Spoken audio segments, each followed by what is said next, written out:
authorized to declare a recess at any time. I now recognize myself for an opening statement. Today, the Rules Committee is meeting on one of the gravest and most consequential responsibilities of the House of Representatives. We are considering House Resolution 918, authorizing an impeachment inquiry to examine the President of the United States. It is a deeply sad day and is an occasion I do not relish, nor, I am sure, do any of my colleagues in the room. Nonetheless, this is a weighty responsibility, one that we all take very seriously, and we must do our duty for ourselves, for the institution, and for the nation. We are here to determine a process, not an outcome. We are here to assert our Article I responsibilities, not to act as judge or jury. And we are here fundamentally to chart a path forward that unveils the facts to the public. Committees in the House have been engaged in investigating. As they continue to pursue transparency and accountability, we are formalizing their impeachment inquiry efforts to give the House the strongest legal standing to pursue needed information and enforce subpoenas. Allowing this chamber to be at the apex of its constitutional power is vital to our system of checks and balances. I will briefly summarize the procedures today's resolution establishes for the inquiry. First, it charges the Committee on Oversight and Reform, the Committee on Ways and Means, and the Committee on the Judiciary with continuing the existing inquiry. It provides procedures for conducting hearings and calling and questioning witnesses. It grants the minority equal time to question and request witnesses. It ensures investigating committees can prepare and transmit reports and documents to the Committee on the Judiciary, which traditionally considers impeachment. It gives the President and his counsel opportunities to participate in proceedings before the Committee on the Judiciary. Finally, it authorizes the Committee on the Judiciary to report to the House of Representatives resolutions, articles of impeachment, or other recommendations. If these procedures sound familiar, they should. In preparing this draft resolution, we have followed the blueprint House Democrats followed in 2019 and have drafted this resolution to closely follow House Resolution 660 from the 116th Congress. I know my friends in the minority will point out the obvious. House Republicans expressed concerns with this approach and did not support these procedures previously. How then can we support them now? The answer is, of course, that what the then majority Democrats did in 2019 is now a precedent of the House of Representatives. Having created this procedure in 2019, it's appropriate that we follow it in 2023. Before I conclude, I know today's hearing may well be a heated one. This is a difficult topic, one that sparks passions on both sides. In 2019, under the leadership of my friend, our ranking member, we were able to push through our markup with a minimum of rancor. I'm hopeful that we will again be able to do so today. Every person in this room is here because we care about this great nation of ours. Everyone is here because we believe we can make America a better place for all of our citizens.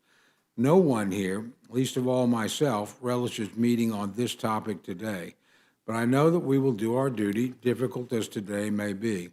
I now yield to my very good friend, our ranking member, Mr. McGovern, for any remarks he wishes to make. Well, thank you very much, Chairman Cole. And I just want to respond to something you said. We are not here to begin a proceeding. There's been an impeachment inquiry from day one that has been going on here. And I think it's proven time and time again that the President of the United States did absolutely nothing wrong. But this is a very, very sad day for this committee and for this institution and for this country. This impeachment sham is, to put it bluntly, an extreme political stunt. It has no credibility, no legitimacy, and no integrity. It's a distraction to draw our attention away from House Republicans' do-nothing Congress that has failed to pass any meaningful laws to help the American people. And it's a shocking weaponization of the impeachment process by MAGA extremists who are dead set on doing anything and everything they can to help elect Donald Trump. You know, when I was chairman of this committee, Donald Trump was impeached twice. Both times I took it very seriously.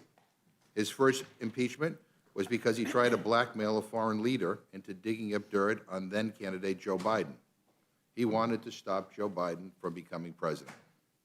His second impeachment, the most bipartisan in history, was because he tried to overturn the election by sending a violent mob here to the Capitol to stop us from certifying Joe Biden's victory, as the Constitution requires us to do. He wanted to stop Biden from taking office. Thankfully, he failed. But now Republicans are back at it again, trying to hurt Joe Biden, this time by abusing and weaponizing the impeachment process itself. All of this is happening because House Republican leaders refuse to abide by the election results. They're upset Trump lost. He's upset he lost. Some of them still don't even believe he lost. Many of them are upset that the insurrection didn't succeed on January 6th. And today, they want to finish the job. And what's left in the toolbox? An impeachment stunt they want to hang around Joe Biden's neck to tarnish him as he heads into the next election. They think it will muddy the waters and confuse people who know in their gut that Trump is a criminal and Joe Biden is an honest, decent man. Let me tell Republicans right now, you will fail. Because the simple truth is your whole so-called investigation is built on a lie. Republicans began this ludicrous exercise the second they took control of this House of Representatives, the very second they took control. And it's been a big, colossal waste of time ever since. It's been a pathetic joke. Not a single witness, not a shred of evidence that says Joe Biden did anything wrong. Every single Republican allegation has been debunked and discredited and disproven. Their own legal experts say there's not enough evidence to impeach. Their blistering bombshell key witness, he turned out to be a Chinese spy. I mean, you can't make this stuff up. Their own speaker, Republican Mike Johnson, said just a few weeks ago that there's insufficient evidence to even initiate formal impeachment proceedings. Their own members, a Republican on the House Oversight Committee, was asked 2 weeks ago on Fox News, have you uncovered any wrongdoing by President Biden? She said, and I quote, the short answer is no. So Republicans have spent a year looking for dirt on Joe Biden, a year trying to make their bogus allegations stick, and at the end of it all, they have found nothing, no wrongdoing. So what is this about then? I think the answer is obvious. Republicans want to distract from their own ineffectiveness and incompetence, and they want to do everything and anything to help Donald Trump win the next election. The far-right MAGA extremists are in charge of the House of Representatives. They have neutered all the moderate Republicans and obliterated bipartisanship. And they want to cover up their own failure with this ridiculous political stunt. Donald Trump says, jump. The MAGA extremists say, how high? Donald Trump asked them to impeach Joe Biden, and here we are. They broke the law trying to stop Joe Biden from becoming president. They broke the law trying to violently overturn the election to prevent Joe Biden from taking office. And now they are waging this extreme political stunt by abusing and weaponizing the impeachment process. They tried to overturn the election on January 6th, and now they want to finish the job. And today, Democrats on the Rules Committee will make a simple case to the American people. First, that Joe Biden is a man of decency and integrity who respects the law, and this impeachment charade is an extreme political stunt designed to help Donald Trump win. Second, that every absurd Republican allegation against Joe Biden has been debunked. Third, that despite this fraudulent process, Republicans have received extraordinary cooperation from the White House. And fourth, that Republicans are doing this because they are focused on the wrong priorities and want to distract from their total failure to get anything done. And when this is all over, I am confident that the American people will overwhelmingly agree that this whole impeachment stunt is a national disgrace, designed to distract from their own incompetence and to help Donald Trump, a twice-impeached ex-president who's been indicted more times than he's been elected. I'm confident that they will see that this is about vengeance, retaliation, and distraction. Those on the far right of the Republican Party have nothing to show for their time and power. They have never accepted that Joe Biden won. Obviously, they have contempt for the American people, and they are once again trying to overturn the election.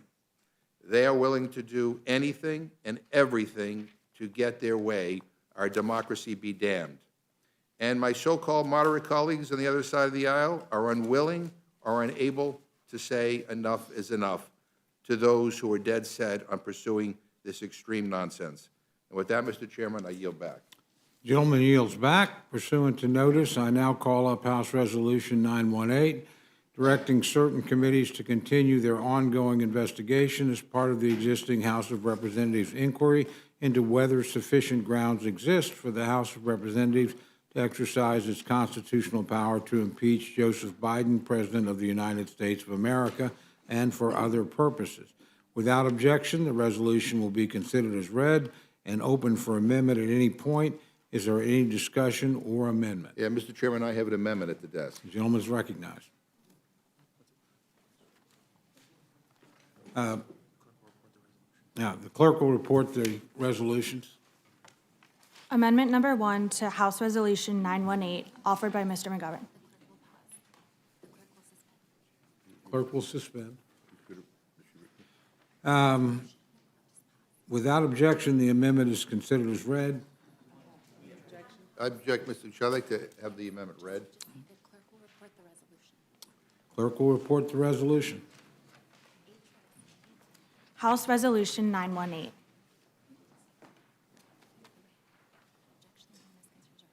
Now, for what purpose is the gentleman seek recognition? Now you can. Just for the purpose, does the gentleman seek recognition? Yes, I would. Okay. The clerk will report the amendment. Amendment number 1 to House Resolution 918, offered by Mr. McGovern. Before the resolve clause, insert the following. Whereas President Biden began his lifetime of public service serving on the Newcastle County Council before becoming one of the youngest people ever elected to the United States Senate at age 29, whereas President Biden honorably represented Delaware for 36 years in the Senate before being elected vice president and ultimately president, where he has rebuilt our standing on the world stage and overseen the strongest job growth in American history, and whereas Donald Trump was impeached on a bipartisan basis, has been found liable for sexual abuse and for committee fraud and lying about his net worth, has been impeached twice, and is facing a total of 91 felony charges across 4 different state and federal criminal cases. Now, therefore, be it. Mr. Chairman? Gentleman's recognized. Thank you, Mr. Chairman. So the purpose of this amendment is to clarify that there is no comparison between the honesty and integrity of President Joe Biden and the dishonesty and lawlessness of Donald Trump. President Biden is a decent man, an honorable man. He follows the law and cares about upholding his oath of office. President Biden has dedicated his entire career to public service, at great personal cost to himself and to his family. President Biden has rebuilt our standing on the world stage. He has overseen the strongest job growth in American history. He has passed one of the most ambitious legislative agendas I have seen during my entire time in Congress. And my Republican colleagues know this. They know Joe Biden is a good man and that Donald Trump is a criminal. So they want to put something on the other side of the scale because they know that Trump's guilty as hell. Donald Trump tried to blackmail a foreign head of state to dig up political dirt on Joe Biden. Donald Trump tried to overturn an election because he lost to Joe Biden, sending a violent mob here to the Capitol on January 6th to try to stop the certification of the election. Donald Trump's kids stole money from a cancer charity. Donald Trump's son-in-law took $2 billion from the Saudi government in a deal so shady that it would make even Richard Nixon blush. Donald Trump has been indicted more times than he's been elected. And it's clear to me why Republicans are going after Joe Biden and trying to drag his name through the mud. They want to help normalize Donald Trump's corruption and criminality. They want to convince people that everyone does it, so it doesn't matter. Well, guess what? Everyone doesn't do it, and it does matter. There's no comparison, none whatsoever, between the decency, civility, and public service of Joe Biden and the criminality, corruption, and abuse of power of Donald Trump. Republicans launched this absurd inquiry almost a year ago, and here's what we've learned. We've learned that this investigation has received extraordinary cooperation from the Biden administration and has yielded mountains of proof that all confirms President Biden follows and respects the law. We've learned that President Biden is a good dad, that he loves his son unconditionally. We've learned that his son, Hunter, lost his mom and sister in a terrible car accident. He lost his brother to cancer. This is someone with a lot of trauma in his life and who sadly turned to drugs. And we've seen that Republicans have sought to weaponize that trauma and use it to attack President Biden and his family. Frankly, it's just disgusting. I mean, we literally had Marjorie Taylor Greene hold up explicit photos of Hunter Biden at a committee hearing. And it's unclear to me whether Republicans are so full of it that they actually believe this stuff or it's all for show. But either way, I find it to be so awful and just really offensive and quite frankly rotten. And after 10 months of digging and tens of thousands of pages of documents, all Republicans have proven is that President Biden did nothing wrong. But they don't care that they've found no evidence, because for them, this is all just about weaponizing and abusing the impeachment process in order to hurt President Biden. Quote, "They did it to me." That's what Trump said in an interview a few months ago. I further quote, "And had they not done it to me, I think," and nobody officially said this, but I think had they not done it to me, perhaps you wouldn't have it being done to them, end quote. Now let that sink in. The whole impeachment stunt is happening because the former president demanded that MAGA extremists in Congress impeach Joe Biden. They don't care about the evidence. They don't care about the truth. They don't care about the damage this will do to our country or to this institution. Quote, "Either impeach the bum or fade into oblivion." That's what the former president says on social media. Either impeach the bum or fade into oblivion.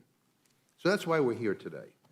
And with that, Mr. Chairman, I urge adoption of my amendment, and I yield back. Gentleman yields back. Is there further discussion or debate on the amendment? Hearing none, the questions on the amendment. All those in favor signify by saying aye. Aye. Those opposed say no. No. The opinion of the chair, the noes have I it. ask for a roll call. Roll call has been requested. The clerk will call the roll. Mr. Burgess. Mr. Burgess, no. Mr. Reschenthaler. Mr. Reschenthaler, no. Mrs. Fishbach. Mrs. Fishbach, no. Mr. Massey. Mr. Massey, no. Mr. Norman. Mr. Norman, no. Mr. Roy. Mr. Roy, no. Mrs. Houchin. Mrs. Houchin, no. Mr. Langworthy. Mr. Langworthy, no. Mr. McGovern. Aye. Mr. McGovern, aye. Ms. Scanlon. Aye. Ms. Scanlon, aye. Mr. Neguse. Mr. Neguse, aye. Ms. Leisure Fernandez. Ms. Leisure Fernandez, aye. Mr. Chairman. No. Mr. Chairman, no. Clerk will report the total. 4 yeas, 9 nays. The noes have it. The amendment's not agreed to. There are further amendments. Mr. Chairman, I have an amendment at the desk. Gentlelady from New Mexico is recognized. Mr. Chair, You would, Mr. Chair, I have an amendment at the desk. okay. Clerk will report the amendment. Amendment number 2 to House Resolution 918, offered by Ms. Leisure Fernandez. Before the resolve clause, insert the following. Whereas, in the last impeachment proceedings against then-President Donald Trump, there was extensive evidence and thousands of hours of video footage of a violent attack on the Capitol that led to the deaths of 5 law enforcement officers and seriously injured more than 140 more. Whereas the violent attack on the Capitol delayed a constitutional electoral proceeding while Trump, who incited the attack, watched it unfold for hours without intervening, according the testimony of Trump staffers before the United States House Select Committee on the January 6th attack. Whereas the evidence in the 2021 impeachment proceedings against then-President Donald Trump showed that Trump sought to overturn the election and interfere with the peaceful transfer of power for the first time in United States history. Whereas such evidence led to a bipartisan impeachment in the House, a bipartisan vote of 57 senators to convict Trump in the Senate, and a federal criminal indictment related to the January 6th assault and efforts to overturn the 2020 election. Whereas in the 11 months since the Republican-led committees, the Committee on Oversight and Accountability, the Committee on the Judiciary, and the Committee on Ways and Means first began their investigations, Republicans have received tens of thousands of pages of private bank records, Department of Treasury, the National Archives, the Federal Bureau of Investigation, and Internal Revenue Service documents, and dozens of hours of witness testimony, including Special Counsel Weiss and other high-ranking officials at the FBI, IRS, and Department of Justice attorney assigned to Hunter Biden's case. Whereas, despite the avalanche of information House Republicans received from the Biden administration, banks, and Hunter Biden's business associates, none of the 3 Republican-led House committees pursuing a Biden impeachment has found any evidence of wrongdoing by the president, let alone an impeachable offense. Whereas Senate Republicans who conducted their own investigation in 2020 of Joe Biden's conduct as vice president also did not find any evidence of wrongdoing. Whereas the evidence, including bank records and repeated statements from witnesses gathered during the current investigation, has shown that President Biden fought corruption, was not involved in his family members' business dealings, and respected the independence of the Department of Justice. Whereas the Burisma conspiracy theory that has long been debunked, and in fact the investigation has confirmed that as vice president, Joe Biden successfully led a bipartisan and international coalition urging the Ukrainian government to address corruption. Whereas President Joe Biden chose to retain David Weiss, a United States attorney appointed by Donald Trump, as the special counsel leading the Hunter Biden investigation, and it is clear that Mr. Weiss has the full authority to investigate and prosecute Hunter Biden. Whereas, while the last Trump impeachment proceedings held public hearings, House Republicans have conducted nearly all of their investigation into President Joe Biden behind closed doors, have refused to publicly release all but 2 interview transcripts, and have repeatedly misrepresented the evidence, including witnesses' statements, to falsely accuse the president of wrongdoing. Whereas, as a loving father and a brother, Joe Biden has helped members of his family in their times of need. Whereas 46,300,000 Americans aged 12 or older, or 16.5% of the United States population, had a substance use disorder in the past, and 2/3 of Americans reported they or a family member struggle with addiction. Whereas addiction significantly impacts families whose loved ones suffer from substance abuse, and whereas loving a son who has struggled with addiction and other problems is not evidence of high crimes and misdemeanors worthy of a solemn impeachment inquiry. Now for there be it. Gentlelady is recognized to explain or address her amendment. Mr. Chair, I offer this amendment to remind the American people that after 11 months, 3 different committees investigating and a mountain of documents and testimony, Republicans have no evidence of wrongdoing by President Joe Biden. Instead, the Republican-led investigation has proven the opposite, that this is political vengeance for the impeachment of Donald Trump. Republicans have bent over backwards to distort the truth because the twice impeached, 4 times indicted former president, who currently has 91 felony charges pending in both federal and state courts, wants them to. While Republicans say they need this inquiry to gather yet more evidence, they are deceiving themselves. They just don't like what the extensive evidence they've accumulated so far actually proves.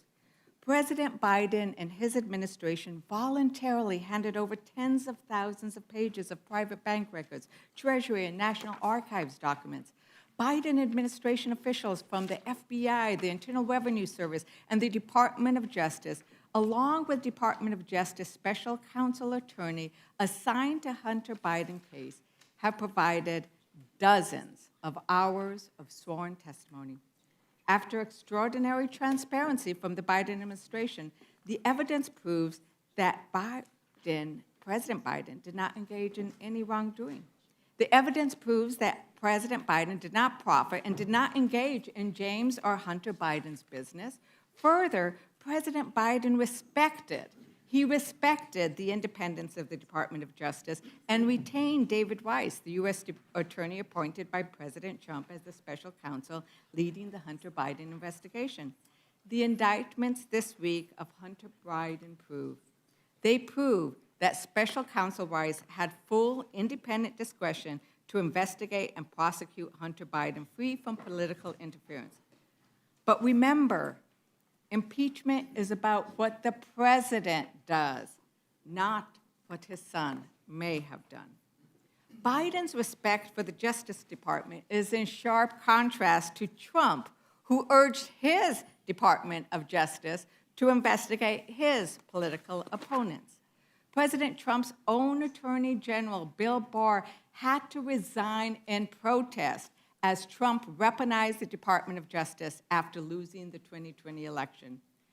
Biden's respect for the law, no matter the consequence for his son, is the exact opposite of Trump's declaration he will be a dictator and will purge our agencies of our civil servants if he believes they are his enemies or unfaithful.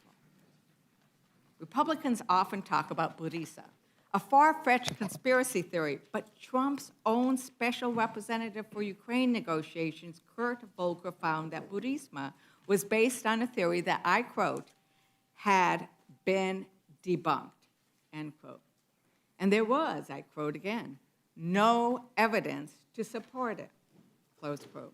The more than 39,000 pages of documents Republicans already received and the 62,000 on the way prove that President Biden follows the rule of law as he has done his entire career. He has fought corruption at home and abroad and has upheld his most sacred oath to the Constitution, an oath he has made 10 times throughout his dedicated career of public service. In contrast, we've seen House Republicans repeatedly conceal information, hide it from the public, and selectively leak lies and innuendo that distorts the truth. While the American public waits for Congress to do its job to fund our government and lower cost, extreme MAGA Republicans want an impeachment inquiry to create more division, more chaos. This do-nothing Congress is all about chaos. It's a do-nothing-but-chaos Congress. The American people know what evidence of high crimes and misdemeanors looks like. We know what it feels like. Evidence of an impeachable offense looks like the January 6th insurrection, where violent mobs stormed the Capitol and threatened to hang Vice President Pence and kill Speaker Pelosi. They attacked us because Trump wanted to delay the certification and overturn the 2020 election. That violent attack on our democracy led to the death of 5 law enforcement officers and seriously injured 140 more officers. When you walk out of this room, look with kindness and gratitude in your heart at the Capitol Police protecting us. They know what evidence of an impeachable offense looks like. They know what it feels like because they battled in hand-to-hand combat. That's what impeachable offense evidence looks like. Ask yourselves, what does my vote for the sham inquiry do to their sacrifice? You know, it's incredible. 197 Republicans voted against impeaching Trump for an insurrection that they witnessed and experienced firsthand as they ran for cover or barricaded themselves in their office. But now, they're going to be okay with continuing an impeachment investigation into Biden when a deluge of evidence shows there's no wrongdoing. Are you kidding me?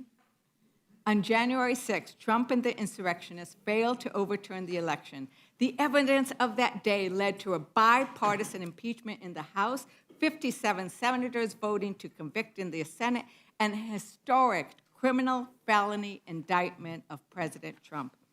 What the Republicans have done by bringing this inquiry is to highlight for every American to see two visions of what leadership for the greatest democracy in history looks like.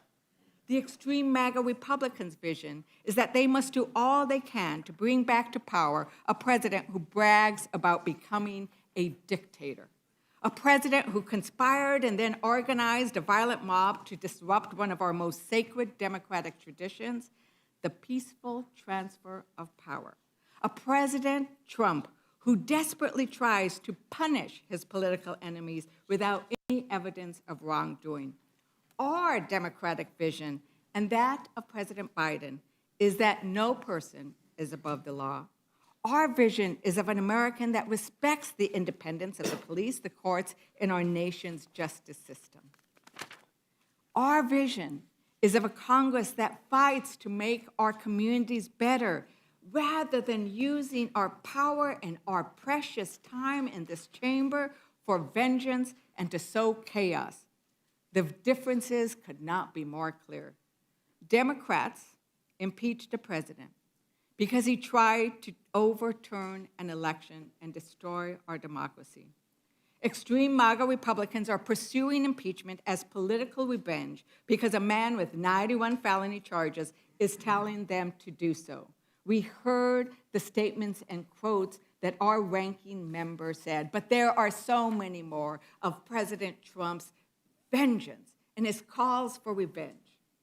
I urge my colleagues to adopt this amendment so the record is clear that the evidence has been gathered, and that evidence proves that there is no need to continue this time-consuming political theater. I yield back. Thank you. Is there any further discussion or debate on the amendment? Mr. Chairman. Gentleman from Texas is recognized. I would note that we're here to talk about President Biden and an inquiry relative to President Biden. One of the whereas clauses here in the amendment that is offered says, whereas in the 11 months since the Republican-led committees, the Committee on Oversight and Accountability, the Committee on the Judiciary, Committee on Ways and Means, first began their investigations, Republicans have received tens of thousands of pages, private bank records, Department of Treasury, National Archives, Federal FBI, IRS documents, and dozens of hours of witness testimony, including Special Counsel Weiss and other high-ranking officials at the FBI, IRS, and the Department of Justice, attorney assigned to Hunter Biden's case. Well, I think what's important here, and we're not here to litigate the merits of impeachment, but to simply proceed with a process for an impeachment inquiry for this body, the House of Representatives, to be able to conduct its oversight function when we have seen an extraordinary amount of stonewalling, contrary to what the ranking member said, out of this administration. Consider, for example, with respect to the IRS, Biden's Department of Justice has prevented two tax division officials, Mark Daley and Jack Morgan, from testifying, despite subpoenas. Now, this is particularly concerning given the indictment of Hunter Biden just this past week. According to these, to the IRS whistleblowers, both Morgan and Daley were involved in the decisions to not charge Hunter Biden with some of his most egregious tax crimes. IRS whistleblower Shapley said in 2021 that Daley had agreed with recommendations in the report to charge Hunter Biden for crimes in tax years 2014 to 2019. In June 2022, however, Morgan and Daley reportedly gave a presentation on why DOJ should not charge Hunter for the 2014 and 15 tax years. Well, that is particularly concerning, given the extent to which those have now been allowed to lapse with respect to the statutes of limitations. Morgan and Daley also have firsthand information about David Weiss's authority to charge Hunter Biden outside of Delaware, which could potentially contradict previous statements Weiss has made. On June 29th of 2023, the committees requested transcribed interviews with 11 DOJ officials, including Morgan and Daley. DOJ declined the request and multiple further requests. On September 14th, 2023, House Judiciary Committee issued deposition subpoenas for both Daley and Morgan. However, Department of Justice stonewalled the committee once again. Daley's personal counsel said the Department of Justice directed him not to appear. On November 1st, 2023, House Judiciary Committee issued a subpoena to Morgan that required his presence at a new deposition date. However, Morgan's personal counsel informed the committee that DOJ had directed him not to appear. Now, fast forward. December 7th, Hunter Biden's indicted. DOJ states, quote, a federal grand jury returned a 9-count indictment today, charging Hunter Biden with 3 felony tax offenses and 6 misdemeanor tax offenses. According to the indictment, Hunter engaged in a 4-year scheme in which he chose not to pay at least $1.4 million in self-assessed federal taxes he owed for tax years 2016 to 2019 and to evade the assessment of taxes for tax years 2018 when he filed false returns. Okay. My colleagues on the other side of the aisle want us to believe that that's some standalone problem for the president's son. But here's the problem. 4 months ago, the same David Weiss that we're talking about tried to bury the tax case against Hunter Biden. That's what happened. At that point, offering a no jail plea agreement on 2 relatively unimportant misdemeanors. Basically, a deal, pretty much out of the ordinary. And the problem with that is that now suddenly Weiss has moved a different direction because a judge called it the deal out. He couldn't rationalize the plea bargain deal that he gave Hunter, and now he's making the case in the very indictment that he just put forward. The fact of the matter is there's been an extraordinary amount of stonewalling. This is one example of dozens that we could get into. And this is why the inquiry matters. This is why we should proceed with the inquiry. There are other issues that we could get into and raise, but to dismiss it and to just put aside and say there's been all of these investigations and there's been no issues that have been raised is just completely contrary to what anybody with eyes reading news accounts of what has occurred and looking at the indictment that was presented last week would understand. I yield back to the chairman. Mr. Chairman? Gentleman's recognized. Appreciate the gentleman engaging, but let's be honest, we're here because Donald Trump asked you, no, demanded that you be here today to bring this inquiry forward. That is why we're here.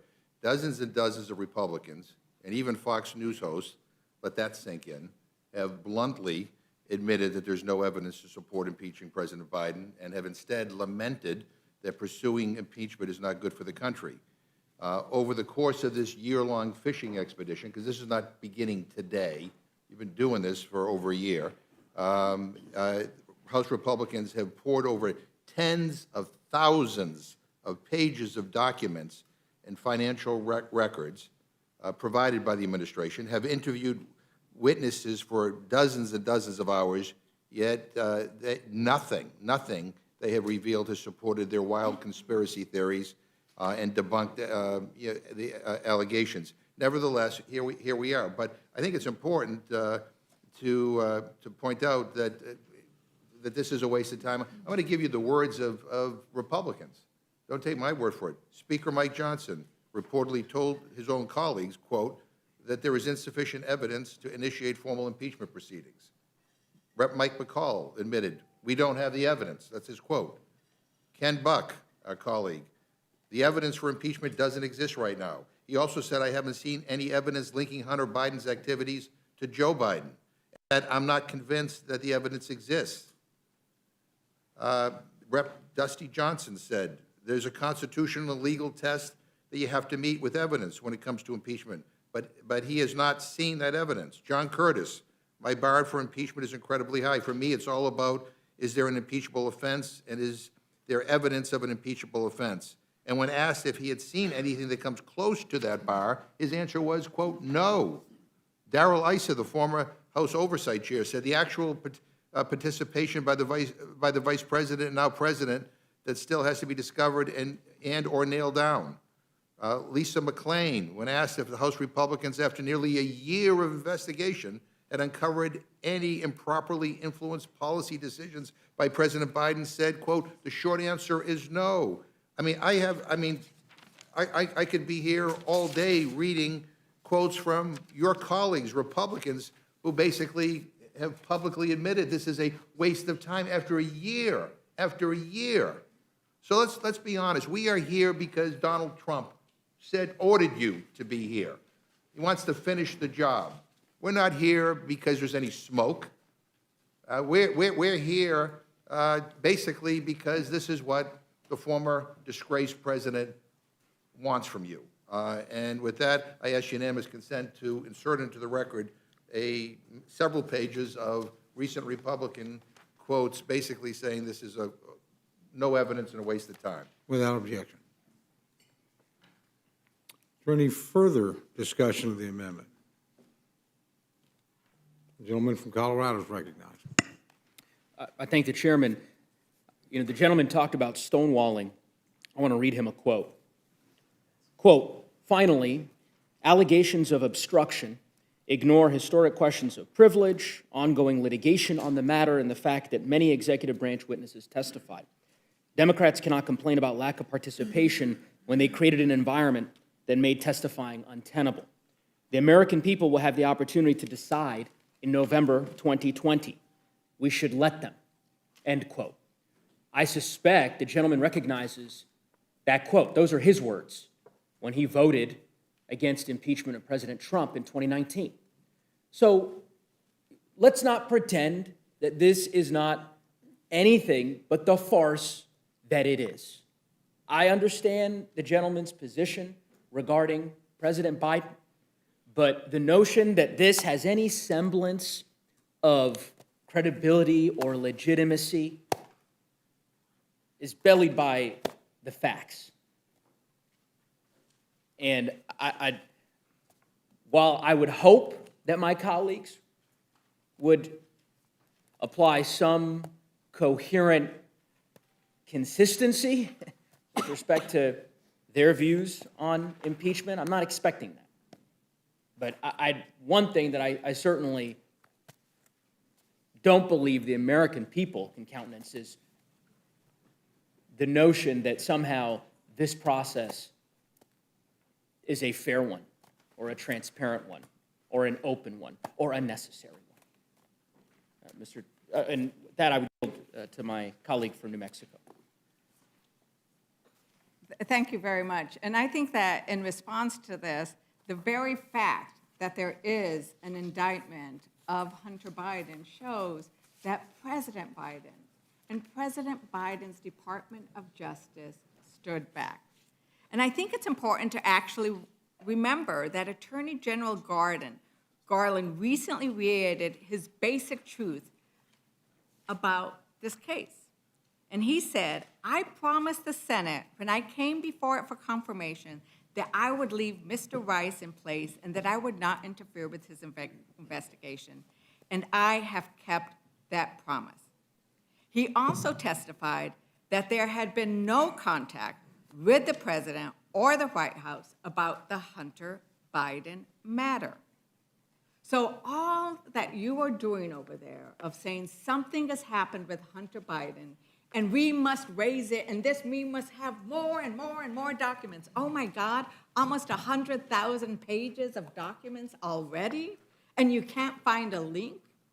Because we need to remember that this is about whether or not President Biden has done anything in the last 3 years. It's not about his son's action. Just as the impeachments of President Trump were about his conduct, and they weren't about how his kids or his son-in-law profited greatly from his presidency. They weren't about that $2 billion deal. They weren't about the money that those kids stole from a cancer charity. They were about what did President Trump do in office, not about his kid. And so this actually just proves the fact. So with that, I'll yield back to my colleague. And I would echo my colleague's remarks and would yield to the gentleman from Pennsylvania. The other thing that troubles me about this is that our colleague across the aisle has said that this has to happen because there's stonewalling despite the tens of thousands of pages of evidence, the testimony by private individuals, et cetera. But he's ignoring the fact that this claim that these IRS folks have disclosed misconduct has been debunked by their own witnesses, by people from the U.S. Attorney's Office, by people from the Department of Justice, by people from the FBI, by agents from the IRS. They've said these people were wrong, yet our colleagues across the aisle cling to this misdirection and are using it to argue to their colleagues, oh, don't worry about it, this is just an inquiry. That's crap. I mean, this is, they have been given access to the evidence, they've been given unprecedented access to the evidence. Their own witnesses, their own documents have debunked the things that they are holding out there as evidence of some fictitious misconduct. So I yield back. And I yield back. Is there any further comment or discussion of the amendment? Gentleman from Pennsylvania is recognized. Thanks, Mr. Chairman. I appreciate it. I think we just have to level set here. We got to remember that we're here dealing with an inquiry. This has nothing to do with the former president. This has nothing to do with articles of impeachment. This resolution establishes nothing more than a process to follow the evidence and assert our Article 1 authorities. By the way, Article 1 authorities that Nancy Pelosi greatly reduced. But again, any talk that is outside of the process, outside of producing witnesses, outside of compelling compliance with subpoenas, for example, is irrelevant to the discussion. We're here simply talking about moving forward with the process. With that, I yield back. Is there any further discussion on the amendment? Hearing none, the questions on the amendment. All those in favor signify by saying aye. Aye. Those opposed say no. No. The opinion of the chair, the noes have it. Recorded vote's been requested. The clerk will call the roll. Mr. Burgess. Burgess votes no. Mr. Burgess, no. Mr. Reschenthaler. No. Mr. Reschenthaler, no. Mrs. Fishbach. No. Mrs. Fishbach, no. Mr. Massey. No. Mr. Massey, no. Mr. Norman. No. Mr. Norman, no. Mr. Roy. No. Mr. Roy, no. Mrs. Houchin. No. Mrs. Houchin, no. Mr. Langworthy. No. Mr. Langworthy, no. Mr. McGovern. Aye. Mr. McGovern, aye. Ms. Scanlon. Aye. Ms. Scanlon, aye. Mr. Neguse. Aye. Mr. Neguse, aye. Ms. Leisure Fernandez. Aye. Ms. Leisure Fernandez, aye. Mr. Chairman. No. Mr. Chairman, no. Clerk will report the total. 4 yeas, 9 nays. Noes have it. The amendment's not agreed to. Are there additional amendments? Chairman, I have an amendment at the desk. The clerk will report. Amendment number 3 to House Resolution 918, offered by Ms. Scanlon. Before the resolve clause, insert the following. Whereas, in their investigation, the Republican majority has received 38,000 pages of financial records, including bank records for the personal accounts of members of the president's family and other private citizens, over 2,000 pages of Treasury Department reports, and tens of thousands of pages of records and emails from the National Archives from President Biden's service as vice president. Whereas Hunter Biden has offered to testify publicly under oath as part of the investigation.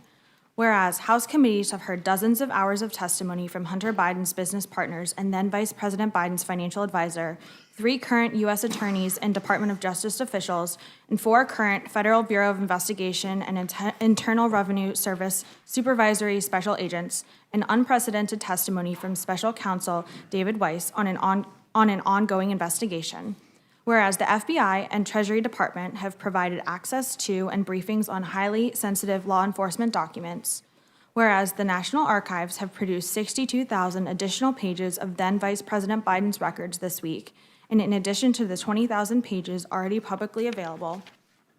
And whereas at the end of June, Committee on Oversight and Accountability Chairman James Comer said in an interview, "Every subpoena that I have signed as chairman of the House Oversight Committee over the last 5 months, we have gotten 100% of what we requested, whether it's with the FBI or with the banks or with Treasury. Now, therefore be it."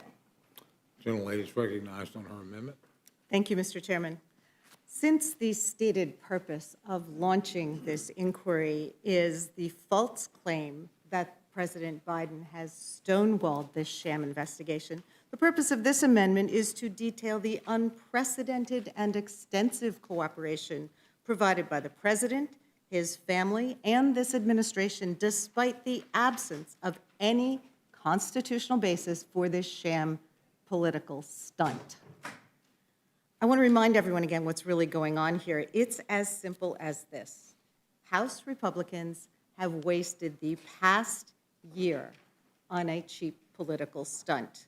The people who send us to Washington do so with the belief that we will work to make their and their families' lives better. But as we've seen all year, the extremists who have put the House majority into a chokehold aren't interested in keeping up their end of the bargain. And now they've brought us here today to waste more of the American public's time and tax dollars on petty political vengeance. In case it isn't clear already, constitutional scholars are not driving this impeachment inquiry. Instead, the former president's lackeys here in Congress are running the show, holding the floor hostage as they attempt to curry favor to obtain pardons or positions in a second Trump administration. Meanwhile, the rest of their conference seems content to sleepwalk into dictatorship as they yield what remains of their consciences to the most extreme members of the Republican Party.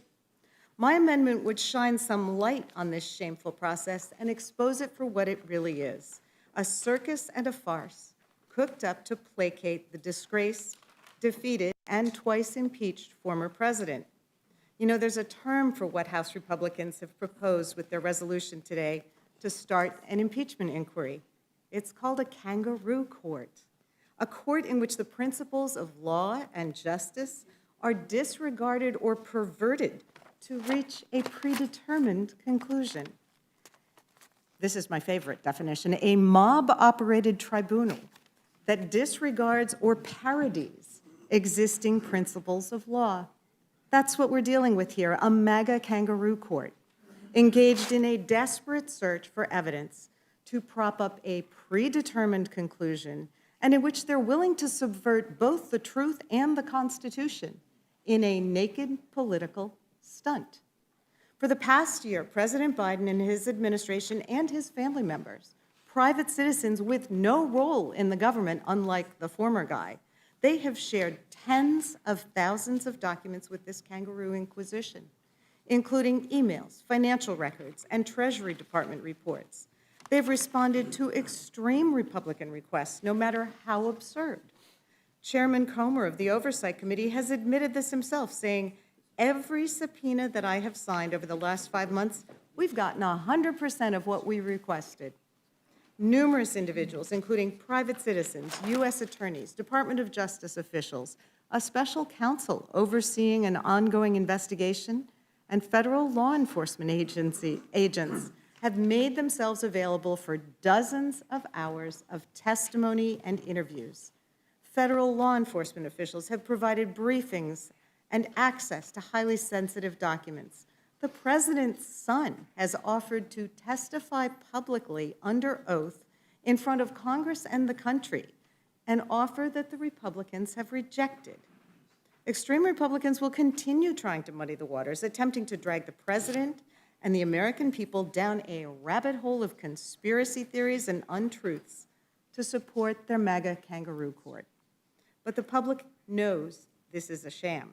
The fact is that Chairman Comer and the rest of the so-called investigators have seen everything. Their fundamental problem isn't a lack of evidence. They have mountains of evidence. Their problem is that none of it proves their baseless accusations, and they know it. They can't even look at us. Dozens and dozens of Republican members and even Fox News hosts have admitted on the record there's no evidence, and they know it. But instead of admitting that, Republican leadership has yielded to the blackmail of the MAGA mob and agreed to spend our last legislative days of the year wasting more time to prop up a floundering, dead-end investigation. And in doing so, they further their attempts to chip away at the legitimacy and core values of our country's institutions. The American people deserve better than this. I encourage all of my colleagues to support my amendment to shine transparency and truth onto this extreme, illegitimate stunt. I yield back. Gentlelady yields back. Is there further discussion or debate on the amendment? Gentleman from I'll Pennsylvania. yield to the ranking member. I'm sorry, Mr. Chairman. Okay. Thanks, Mr. Chairman. I appreciate it. So again, I got a level set here. We got to remember that these documents that my colleagues are talking about that were produced, these weren't just freely given documents by the good graces of the Biden administration, or the Biden family, rather. Those were given to the House by whistleblowers. Whistleblowers, I might add, that had been vilified by the far-left Democratic extremists. And the bank records, these bank records weren't freely given by the Biden administration. They weren't even freely given by the banks. The banks received subpoenas, and that compelled the production of the bank records. So if again, we're talking about a process here. There should be, if there's nothing to hide, why not just go through the process? Why not just have this so we can compel the production of documents, so we can compel the testimony of witnesses and force some depositions? If there's nothing to hide, there should be no issue with following the process. So again, I want to level set and just set the stage for why we need these documents. And again, what we have received has not been freely given. With that, I yield back. The gentleman yields back. Is there further discussion or debate? Ranking member President, I want to ask recognized. unanimous consent to insert in the record two different letters, one from the Trump White House and one from the Biden White House. You know, we hear a lot about stonewalling. I mean, the cooperation has really been unprecedented, but let me just read one excerpt from this was in response to the inquiry regarding President Trump. The White House's response to Congress was, given that your inquiry lacks any legitimate constitutional foundation, any pretense of fairness, or even the most elementary due process protections, the executive branch cannot be expected to participate in it. Consistent with the duties of the President of the United States, and in particular, his obligation to preserve the rights of future occupants of his office, President Trump cannot permit his administration to participate in this partisan inquiry under any circumstances.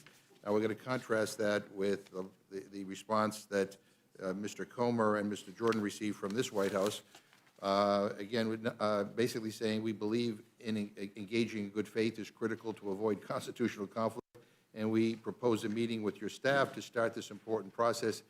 Given the compressed timeline created by your waiting nearly 3 weeks to respond to our prior letter, we expect that you will put down the return date for your subpoena to allow accommodations process to proceed. Basically, it's a tale of two approaches.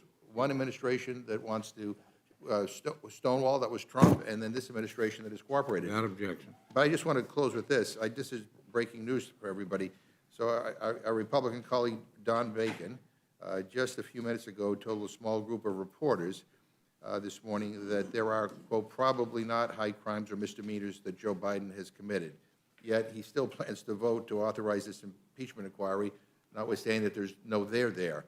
I guess the question is, when are people going to stand up and end this extreme political stunt? This is not the beginning of something.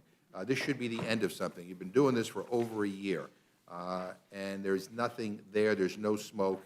And so this is a colossal waste of time. I yield back, Mr. Chairman. Gentleman yields back. Is there further discussion or debate on the amendment? Mr. Chair. The gentlelady from New Mexico is recognized. Just in response to the idea that this is about creating a process, I just want to reiterate what both the ranking member has said, what Representative Scanlon has laid out in detail. A process has been ongoing. Subpoenas were issued. Subpoenas were responded to. Documents were provided. They were provided in many different ways. And that is indeed a process. There is no evidence of anything but that, as pointed out earlier, President Biden's a good father. President Biden fought corruption. President Biden was not involved in Joe or Hunter Biden's business dealings. That's what the documents have proven. What this process is keeping this story alive, is keeping Congress involved and distracted by this impeachment idea, conspiracy thought process, because it's like coming from above because there is no documents. We already have a process that we followed. And the idea that this is just about a process, we need to look at Newsmax. Chairman Comer actually said, I'd indict tomorrow before they even began this process. They were talking about impeaching. They were not waiting for a process. And Mr. Chair, I would yield to my colleague. Gentleman's recognized. Thank you, Mr. Chairman and Ms. Ledger-Fernandez. And I couldn't agree more. Again, perhaps the most frustrating element of this exercise is the intellectual dishonesty to pretend that this is anything but a fait accompli. There isn't a single one of you who's going to vote against impeachment if articles are brought to the floor 4 weeks from now, 8 weeks from now, 12 weeks from now. So pretending as though this is just somehow a very simple step forward to approve a perfunctory or cursory process is not level setting with the American people. It is one of the most solemn votes that any of you will take in your careers. I suspect none of you have voted in the past to initiate an impeachment inquiry. So treating it in this cursory way, as the gentleman from Pennsylvania apparently wants the American people to believe, as I said, is inconsistent with the constitutional nature of impeachment, the weightiness of impeachment and proceeding on this course, and I would hope it would give some of you some pause. It's clear that that hasn't been the case. I yield back to the gentlewoman. And thank you. With that, Mr. Chair, I yield back. Gentlelady yields back. Is there any further discussion or debate on the amendment? Mr. Chairman. Gentlelady from Minnesota is recognized. Mr. Chair, I would yield to my colleague from Pennsylvania. Gentleman's recognized. I'd like to thank my good friend. Again, just a level set, we're here talking about a process. And it's one thing to cherry pick lines from either this White House or the last administration. At the end of the day, we're here protecting our Article I authority. And we're here largely because the Biden administration lawyers are saying they don't have to face the subpoenas, they don't have to compel this evidence because we haven't had this vote. So they're the ones that are saying we don't have to be here. We are trying to set this up so that we can get all the evidence and have this. But again, this is about the process, and this is about, absolutely. The gentleman served with me on the Judiciary Committee 4 years ago in 2019. Right? I'm sorry. President Trump demanded that Don McGahn not testify in the Judiciary Committee, that not a single document be produced by the White House, that not a single executive branch employee be allowed to testify in front of the United States Congress. I didn't hear much about Article I authorities from you or any of my colleagues in the Judiciary Committee. You were there with me. Yeah, I yielded time that wasn't mine. Sure. So I apologize to my colleague. Here's the thing, that once the rules have been changed, the rules are changed. So now you can't say that what was good enough for President Trump is no longer good enough for President Biden. So the Democrats shifted the standard. Frankly, now impeachment, you could view it as almost a political exercise. We're moving forward. Anytime you have a president of a different party than the House, there's going to be calls from whatever base it is, whether it's Democratic base or Republican base, because of that. But that's not the Republican standard. That was the standard that was set by the Democrats in the last administration twice. But again, this is about our Article I authority. This is about making sure that we have this vote because the Biden administration is saying they don't have to produce the documents or compel witnesses to testify in depositions because we haven't had this vote. And with that, the gentlelady has been very generous with her time. I yield back. Gentlelady yields back. The gentleman from Texas is recognized. Yeah, I would just note that again on the merits, right? There's going to be a lot of back and forth about who did when in different circumstances. But on the merits, the question here isn't about production of documents. Anybody who's ever been involved with subpoenas and presentation of documents knows that document dumps are fairly normal. The question is what is actually being presented? What is being shared? The Oversight Committee has identified 82,000 pseudonym communications that could, and this is the whole point of an investigation, contain key evidence for which they've only received 14 documents. These are the questions about the pseudonym emails that have been identified, 29,000 of which are between the office of the vice president and the family's businesses. So for those of us who are concerned about the flow of international dollars into the Biden family, which is hard to even dispute based on the indictment that is now sitting before us with respect to Hunter and where he's gone with his tax records, but importantly, what we know from other evidence about the extent of the millions of dollars flowing into the Biden family, Hunter, and other members of the family. The question is, well, what did the vice president know when he was vice president? What did the president know? What did he know between those times? That's the point of the investigation. Again, we have 82,000 pseudonym communications, 29,000 between the office of the vice president and these family businesses, and yet we only have 14 of those produced. We still have the subpoenas outstanding for Mark Daley and Jack Morgan that I alluded to before that are not being responded to. The reason is because those go to the heart of the problem. Those get to the heart of the question. So the point here, and with respect to previous quotes and so forth, the quote that the gentleman was referring to was my conclusion at the end after the inquiry is my conclusion about that point is said with respect to the articles. My point here is with respect to an inquiry, and look, again, none of us are perfect to go through this. I just went back and reread the op-ed I wrote on December 11th, 2019, in which I concluded not to support the impeachment articles. But notably, I presented that I did not think the phone call was perfect. I did think there were issues that merited looking into when I was sitting before all of that to make sure we understood exactly what the communications were. The point is we should pursue all of the facts wherever they may lead. as the body in Article 1 that is supposed to be checking Article 2. And in this instance, what we're looking at here are very important unresponded to queries by this branch, Oversight and Judiciary and others, to the administration. Again, what are we concerned about? What are we afraid about learning from Daley or Morgan? Why do we not want to make sure that Daley and Morgan come forth and testify? Why would that be concerning? Why do we not want to have those emails that are potentially pseudonym emails, as we understand it, in terms of the communications between the Office of the Vice President and the family businesses, when we're talking about millions of dollars flowing from international sources with all sorts of connections with people who have testified on the record, Devin Archer and others, about where the president was and the president's knowledge of the existence of these family businesses and the fact that they were selling, quote, the brand. There is significant amount of evidence that has come forward that raises questions that this body should want to know the truth about. I yield back. Mr. Chairman? I yield back. Mr. Chairman? Gentleman's recognized. Yeah, I think I need a decoder ring to follow what the gentleman was just saying. I mean, look, an unprecedented amount of cooperation from this administration. National Archives has listed the number of documents that have been turned over that have been asked for.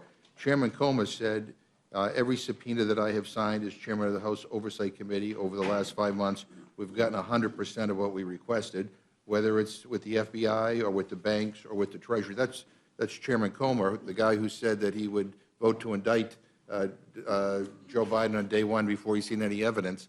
And I want to thank the gentleman from Pennsylvania, who's no longer with us, for his honesty when he basically said that this is a political exercise. So he is absolutely correct. This is a political exercise, pure and simple. You can try to dress it up all you want, but that's what this is. And I appreciate and I want to thank him for his honesty. And with that, I yield back. Mr. Chairman. The gentleman from Kentucky is recognized. Just in defense of the gentleman who's not here, what he said, I believe, is that the standard was lowered by the other side of the aisle to a political exercise. And I just want, for the record, since he's not here to defend what he said, wanted to set that straight. Appreciate that. The gentleman from South Carolina is recognized. Chairman, I think it's really humorous, the fever that I see from the other side to continually bring up Donald Trump. This is about Joe Biden. And to put some context to the money we're talking about, from 2014 to 2019, Biden family members and their affiliate companies received over $15 million from foreign companies and foreign nationals to Ukraine, Russia, Kazakhstan, Romania, and China. Biden business associates received an additional $9 million. For the president's contention that he didn't know anything about it, wasn't anywhere near Joe Biden, his son's business dealings. Devin Archer, who was a longtime Biden associate, described the Biden brand, as Chip noted, and how Hunter Biden placed Joe Biden on phone calls, including on speakerphone, 20 times with business associates. And, you know, for y'all to just want to water this down and say it's nothing, what are you scared of? What are you scared of the facts? This is an inquiry that's going to go. It should have started, you're right, it should have gone far longer than this. How many happened under Nancy Pelosi? 0. We took over in January. I think Kevin put the date is September 13th and 14th to do the special inquiry. These are facts. These aren't small things. There've got to be consequences for this guy. So it's Would the gentleman yield? Oh, yes, ma'am. Oh, thank you so very much. You know, and I think that pointing out those comments from Mr. Archer is really important because we actually have the transcript, and I'll address that later. But if you actually look at that transcript, Mr. Archer is very clear that while the father may have talked to his son, they never ever talked about business. They never ever talked about financial matters. And in contrast, when we are looking at issues about family business, I would like to enter into the record, Mr. Chairman, I seek consent to enter into the record, a Politico fact say that says Trump taxes show foreign income for more than a dozen countries.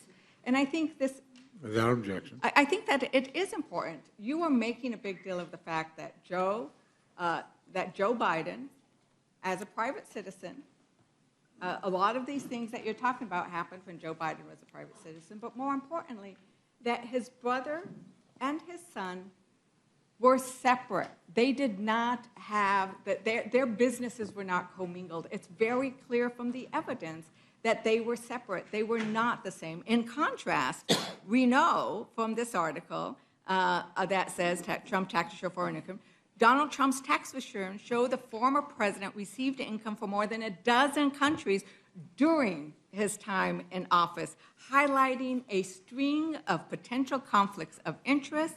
It took a lengthy legal fight to be able to get those documents, and it included money from the United Arab Emirates, from China. There was a lot of money made by Trump because President Trump kept ownership of those businesses. So I think it's really important to make the distinction that, yes, Joe Biden has a brother and has a son, and they have businesses, but that is not Joe Biden's business.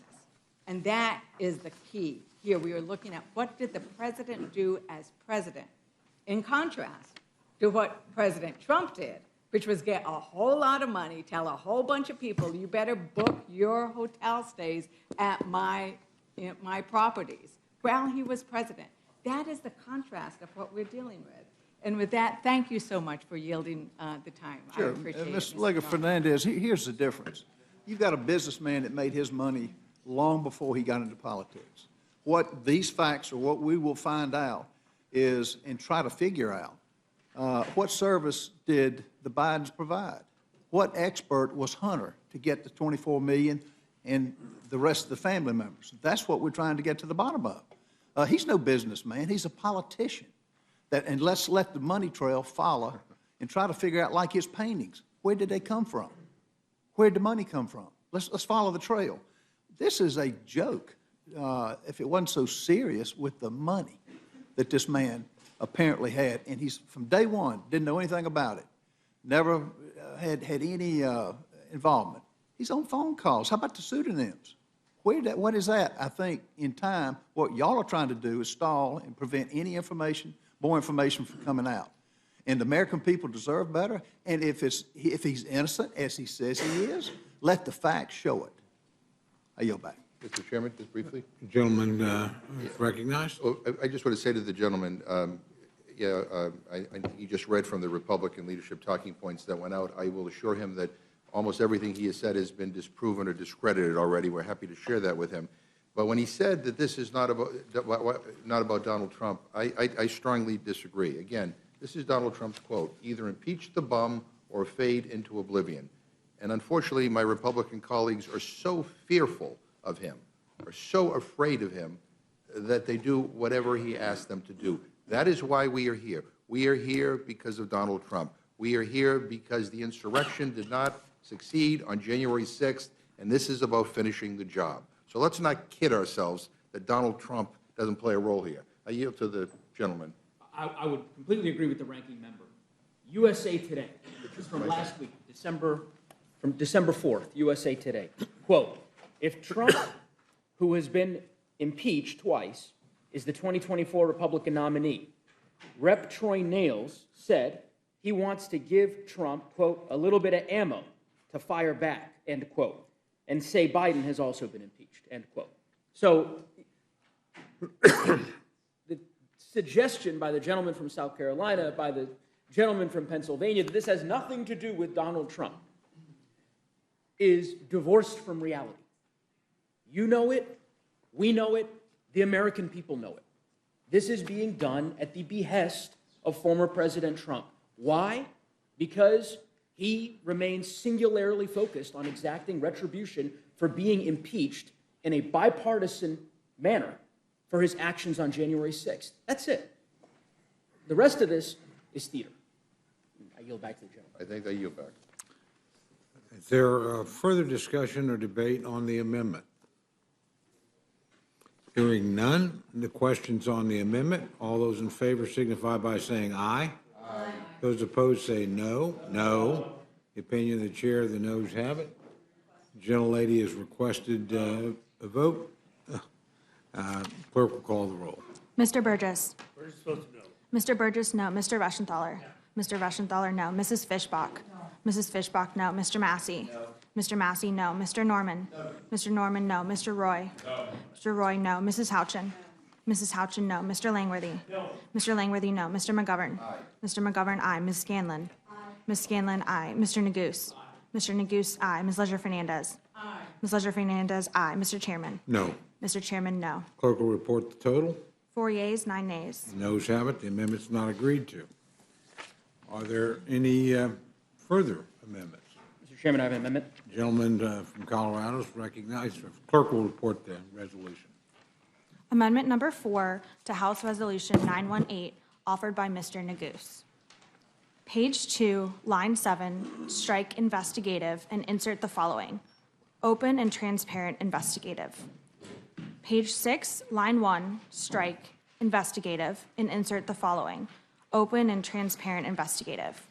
Page 9, line 19, strike investigative and insert the following: open and transparent investigative. The gentleman's recognized on his amendment. I thank the chairman. I hesitate to belabor the arguments I've made already regarding what I consider to be and what I think the American people would find to be a baseless impeachment process that Republicans have initiated. It's a political stunt. The American people know that to be the case. They know that because there's been no cogent articulation by my colleagues on the other side of the aisle as to what crime they're actually investigating, no connection to the constitutional standard for impeachment. But one of the other reasons they know this to be true is because of the sham process that Republicans have initiated. And this amendment seeks to at least rectify that glaring defect. And while this amendment, of course, has an audience of the entire committee, it perhaps has an even more targeted audience of one or two of my friends on the other side of the aisle who have spoken in the past about transparency, and I'm hoping maybe Mr. Massey or Mr. Roy might engage me in a colloquy about the merits of this particular amendment. It's very simple. Thus far, Republicans have engaged in a process that's been largely behind closed doors. Ms. Ledger Fernandez recounted this in great detail. The fact that so many of the interview transcripts have been hidden from the public, the fact that witnesses who have sought to testify in public, including the president's son, have been impeded by the committee from doing so. We went back and looked. The resolution that initiated the impeachment inquiry into former President Donald Trump is very similar in terms of the language. That essentially, Republicans have attempted to try to emulate different provisions of it. But there was one glaring omission, which is that in that resolution in 2019, prefaced behind every component paragraph that describes the investigation that the committees of jurisdiction would be engaged in, was a commitment to, quote, open and transparent investigative proceedings. 3 words: open and transparent. Those 3 words were deleted by Republicans in this resolution. And so this amendment is very simple. It's very straightforward. It's not a gotcha amendment. There's no hidden door. It's simply asking my colleagues to add that phrase, open and transparent, to the resolution as a prefatory clause before the description of each investigative committee of jurisdiction. Because thus far, the process has been anything but. And so it makes sense to me why Republicans didn't include the phrase open and transparent, because the process has not been open and transparent. So I don't think this was an accident. It wasn't an error by omission. It was intentional. There's a great way for the Republicans, my colleagues, my friends on the other side of the aisle, to perhaps prove the contrary, which is to support this amendment. With that, Mr. Chairman, I'm happy to yield to the gentleman from Kentucky. Words are words, but the problem is I served on the Oversight Committee when the Democrats did their inquiry, and That happened 3 floors underground in a skiff where nobody could bring their cell phones. I sat down there for hours. And what happened is there was no semblance of openness, or you would be arrested and taken to jail if you tried to witness what was happening inside of that skiff. For weeks, I sat down there with Ambassador Sondland. I sat down there with Lieutenant Colonel Vindman. There was no openness, no transparency, unless you count Adam Schiff running out every time he got a nugget of something that he could leak. And that is exactly how I witnessed that process. Was the gentleman on the Oversight Committee or the Intel Committee at the time? No, I was on Judiciary. So if But I guess you've the been on question either to of you- those committees, You know, and I understand the argument you're making. I would say a couple things. First, the resolution, again, you all used it as you essentially took different provisions and modified them and so forth. The inquiry resolution was following those interviews, as I can best recollect, from back in October and September of 2019. The inquiry resolution that you all have essentially used as a template was after that. And essentially what the resolution then compelled, for example, HPSI to do was to shall hold public hearings and shall issue a report on its findings. Your resolution, and of course included that's why the open and transparent language was included. This resolution does the opposite. That's all I'm trying to figure out is why not say the Oversight Committee is going to have, quote, open and transparent proceedings. We're going to require them to hold a public hearing, and we're going to require them to issue a report. Why is the language permissive, and why has open and transparent been deleted? And this isn't a political argument. It's a good faith question. which I answered with a question, why were we in a skiff for weeks? What I'm saying to you is these when resolutions... the Democrats were investigating? I hear you. What I'm saying to you is this inquiry resolution and the inquiry resolution that was adopted at the end of October in 2019 are both taking place after 10 months, 11 months of process. You've described what you contend are closed-door hearings that HPSI conducted, interviews, that they conducted. Obviously, you've heard us talk about closed-door interviews that Oversight has conducted. My point is that at the impeachment inquiry phase, when we took that vote, from then on, everything was public, which is why the resolution was structured as such. In this instance, Republicans have removed it, and it's clear that they don't intend to have a public process. That's what I'm asking. Well, I suspect at some point the other side of the aisle will claim that the information that's being publicly released has no business being in the public about bank records and things like that. So maybe it's an effort to respect the wishes of the other side. Oh, I'm sure that's the reason, Mr. Massey. But I yield back. I thank the gentleman. I'm going to yield to the ranking member. I'll just simply say again, this is a good faith argument. It's not complicated. Adding open and transparent to make a commitment to the American people that you're actually going to conduct a process that is open and transparent shouldn't be complicated. It shouldn't be difficult. And I don't know why. I get it. I understand your opposition to some of the other amendments, including amendments that I'm going to offer, but this really shouldn't be one of them. And I'll yield to the ranking member. No, I think I may have an answer for you. I'm reading USA Today. There's an article, host Republicans, talking about how they omitted open and transparent from the resolution, and the excuse, the rationale that a Republican aide gave was that keeping open and transparent in was wordy. I mean,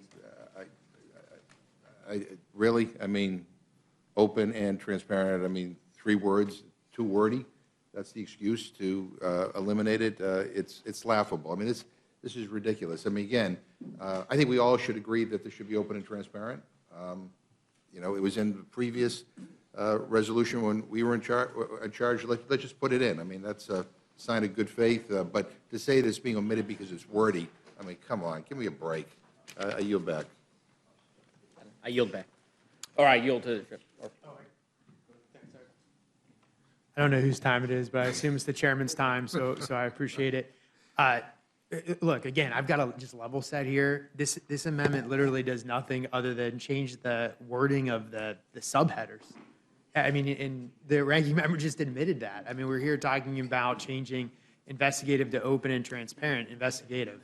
That's it. Just to put this in perspective, I have the side-by-side comparative, the 116th and the 118th resolution. Well, And Why delete it? Why'd you delete it?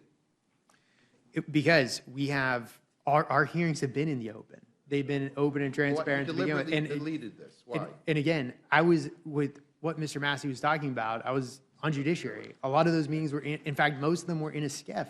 And as Mr. Massey said, had we come out of that skiff and reported what was being said and conducted, we would have been arrested and gone to jail. Our process here has been absolutely open. The public has been included, told, as compared to what Speaker Pelosi did, where again, we were 3 levels below ground in a skiff. So I just don't think this is necessary, but. Just for the record, the gentleman does control the time, so.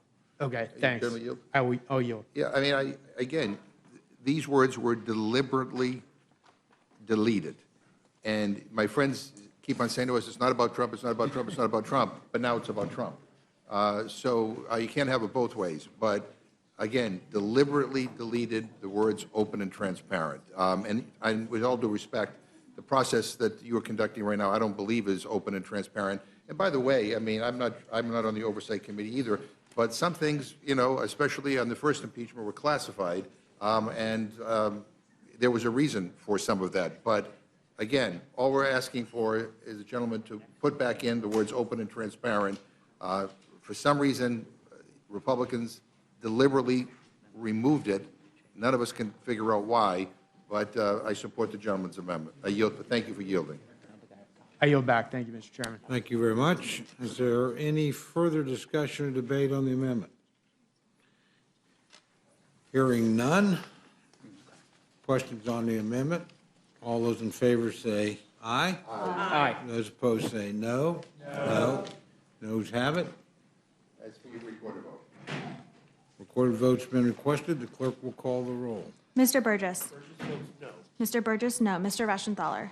Mr. Reschenthaler, no. Mrs. Fishbach. Mrs. Fishbach, no. Mr. Massey. Mr. Massey, no. Mr. Norman. Mr. Norman, no. Mr. Roy. Mr. Roy, no. Mrs. Houchin. Mrs. Houchin, no. Mr. Langworthy. Mr. Langworthy, no. Mr. McGovern. Mr. McGovern, aye. Ms. Scanlon. Ms. Scanlon, aye. Mr. Neguse. Mr. Neguse, aye. Ms. Leisure Fernandez. Ms. Leisure Fernandez, aye. Mr. Chairman. No. Mr. Chairman, no. Clerk will report the total. 4 yeas, 9 nays. Noes have it. The amendment's not agreed to. There are additional amendments. Mr. Chair. The gentlelady from New Mexico is recognized. Mr. Chair, I have an amendment at the desk. Clerk will report the amendment. Amendment number 5 to House Resolution 918, offered by Ms. Leisure Fernandez. Page 2, line 14, strike may and insert the following: shall. Page 6, line 8, strike may and insert the following: shall. Page 10, line 2, strike may and insert the following: shall. Gentlelady is recognized on her amendment. Thank you, Mr. Chairman. I think this is a follow-up to the earlier amendment about the need for open and transparency in this process. But going to Mr. Reschenthaler's thought is, how do we do that? And I think one of the ways we do that is require, not permit, but require that the committees hold open hearings. It's simple.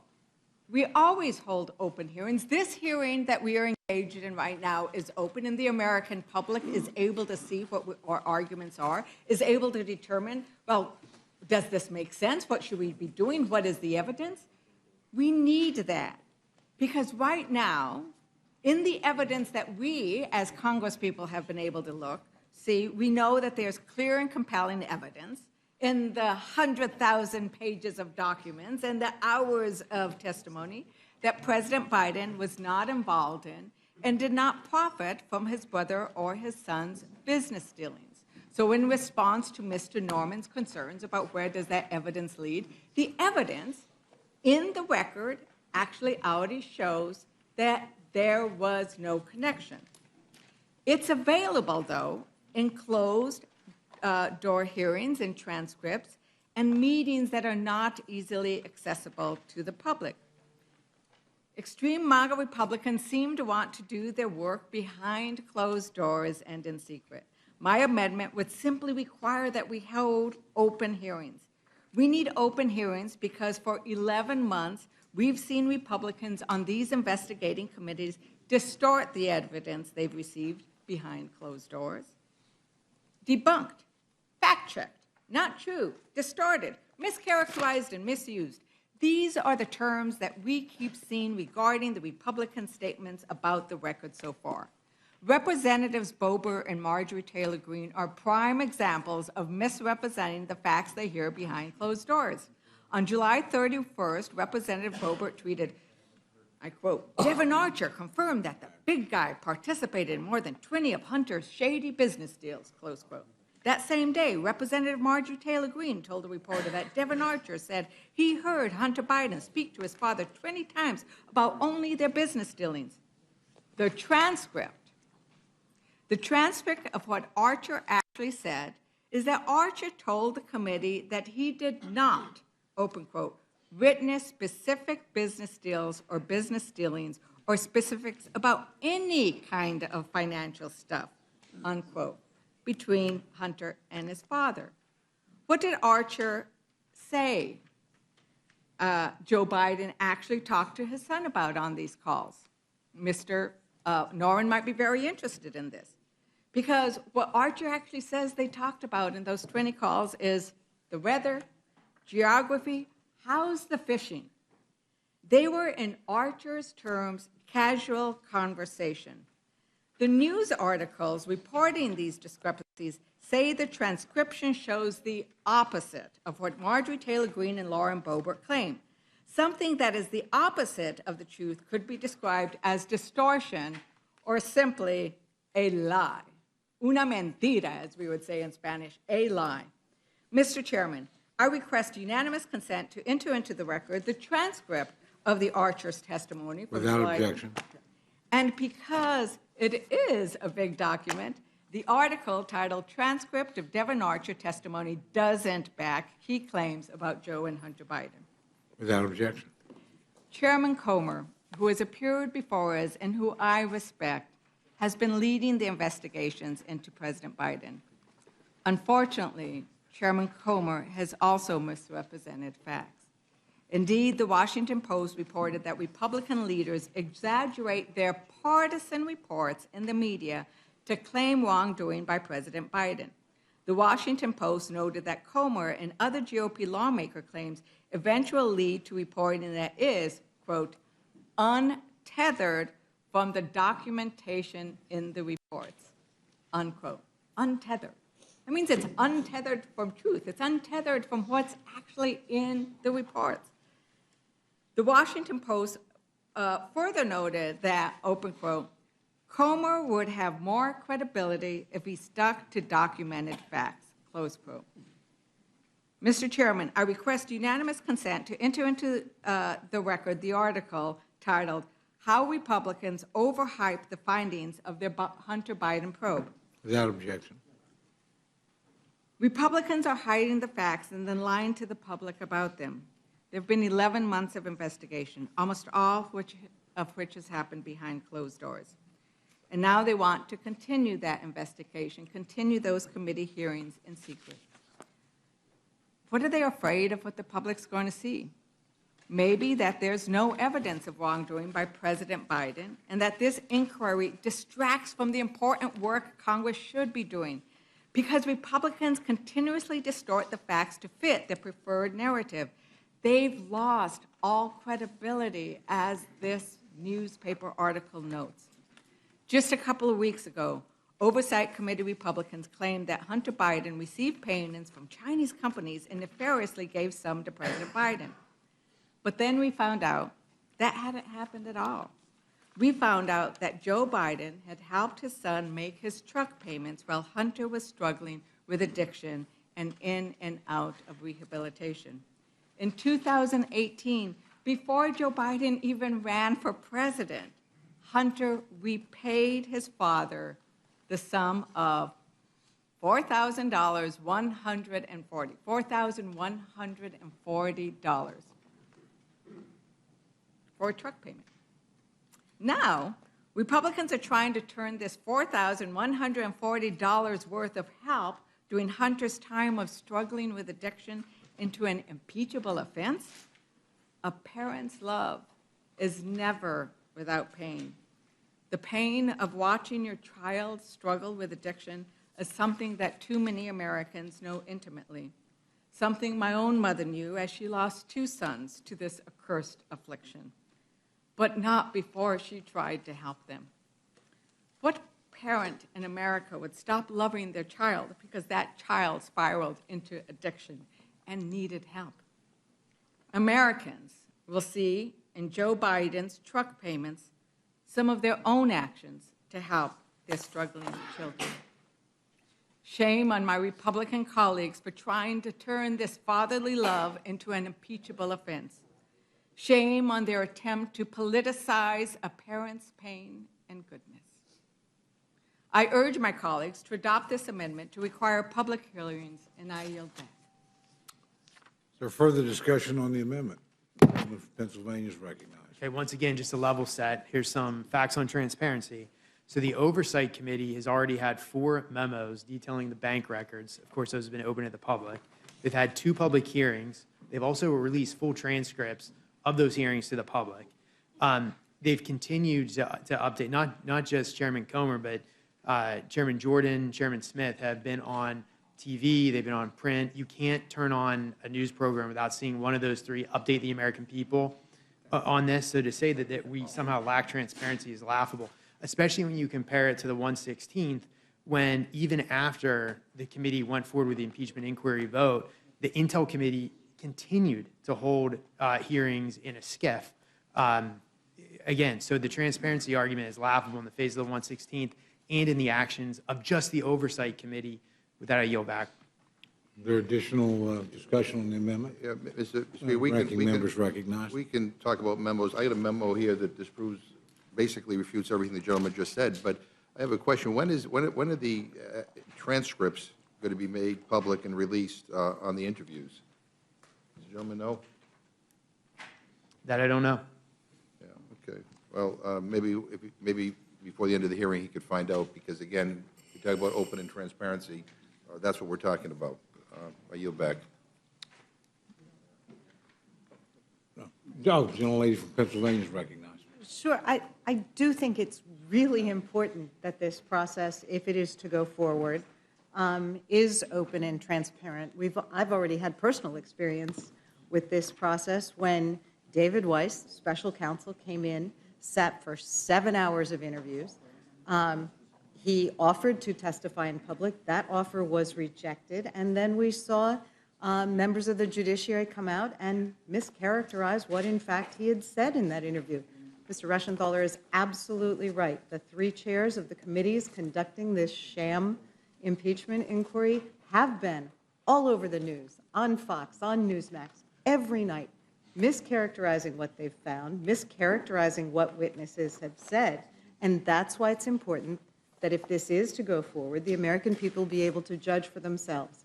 There's a pattern and practice at this point of the Republican majority hiding what's going on, only cherry-picking the evidence that they want to move forward, disregarding when it's contradicted, even by their own witnesses. And I think it's really important that we adopt the gentlewoman from New Mexico's amendment. Is there further discussion? Mr. Chair. Gentleman from, Just a quick observation that our Democrat, oh, I'm sorry. Oh, yeah. gentleman from Texas recognized. That our Democrat colleagues in the Judiciary Committee, on which I serve, Oversight Committee, I'm informed, are welcome to participate, do participate. Representative Goldman has participated in the proceedings. They're able to see transcripts, they're able to see the information in committees. That stuff has all been transparent and bipartisan within the committees. The timing on how that gets released, that's, up to the committees in that conversation as we go through the continued investigation. That I also noticed, we're talking about, people running to the press, quick Google just shows a week before the presidential debate in 2020, Adam Schiff going on and saying, quote, while we know that this whole smear on Joe Biden, with respect to the Hunter Biden laptop, I might add, comes from the Kremlin. Clearly, the origins of this whole smear are from the Kremlin, and the president is only too happy to have the Kremlin help and try to amplify it. That's what the American people have seen in terms of show horses going to the TV. I yield back. Gentleman from Colorado is recognized. I thank the chairman, and I suppose I'll pose the same question that I posed with respect to the amendment that I offered.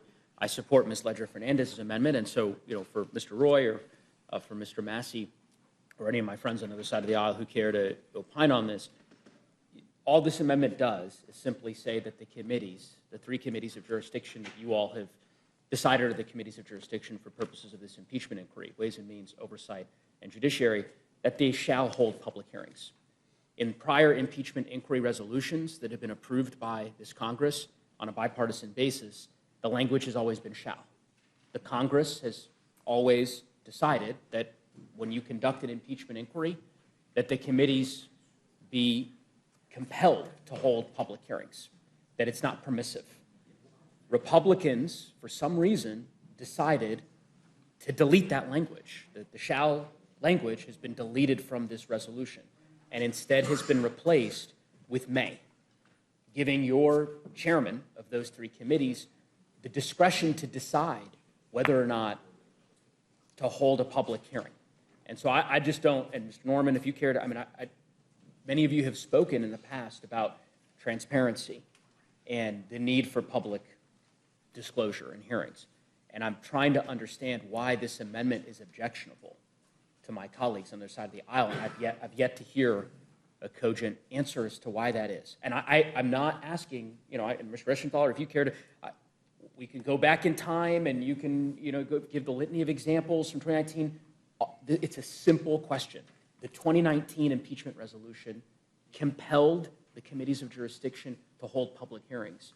This resolution doesn't, and I'm just trying to figure out why.